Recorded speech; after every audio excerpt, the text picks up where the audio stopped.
say the industry faces climate change, the ESG investing megatrend, and the backlash against globalization around climate change. And I'd like to get your views on this, because you are a big producer of coal. Now, I mean, the industry is doing a lot around scope 1 and 2 emissions. You know, people are trying to reduce materially by 2030 to try and get to a net zero goal. But in a way, scope 1 and 2 are the easy bits, aren't they? Because you can put in, you know, electric trucks, you can use renewable power at your mines, et cetera, et cetera. The elephant in the room, as it were, is scope 3. What do you do about scope 3? I mean, what is the Glencore view on that? Scope 1 and 2 is a part of our CO2 emissions, but it's relatively small if you include our scope 3 and the products which we produce. To give you an example, in Glencore, our scope 1 and 2 represents 10% of our scope 3 emissions. I think my competitors in the mining industry, their scope 1 and 2 represents between 3 to 6% of their total CO2 emissions, even lower than us.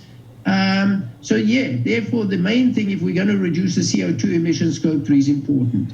Now, we at Glencore have taken the view, we have our coal mines, and as you know, we capped the production at 150 million tons based on the agreement we have with the Climate 100 Club, and today we're even producing less because we have put our one mine in Colombia on care and maintenance, and we've reduced production in Australia.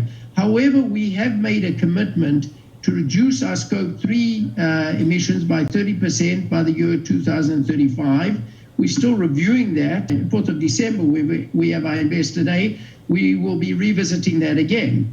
So we are able to do that. Now, how are we able to do that? We have a large resource of coal reserves, coal resources, but the mines that we are operating, we're running them down. You know, they're coming to the end of their life.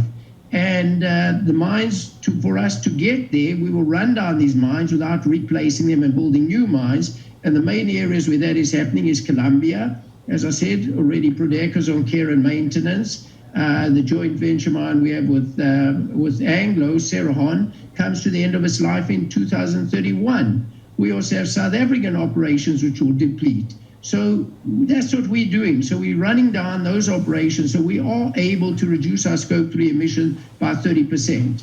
Now, we could take the other view, which some of our competitors have spoken about, and say, how do we reduce our scope 3 emissions? We sell the mines. How does that help the world or to reach the Paris Accord? Because those mines then are not depleting and running down. They're going into the hands of other investors. Those mines are going to the hands of other players in the industry who have no intention of reducing scope 3 emissions, and if anything, gives them a free hand to start producing more. So I think by spinning off our mines, which people have told us, why don't you spin off your coal mines or sell your coal mines? I don't see where that's going to help the world to hit the Paris Climate Accord. So we'd rather say we'd own them, we'd run them down, and therefore by doing that, we got more chance of reaching the Paris Accord than anyone else because of our reduction of scope 3 emissions. And secondly, what we are able to do by running down our coal mines and reducing our scope 3, we generate cash during that period, and we're investing that money in the new generation mines which we have. We are then taking that money and funding expansion at the mines which are for the new generation commodities. Copper, and as you are aware, we are a major copper producer in the world. We produce around about 1.3 million tons of copper, and we continue producing that in the future.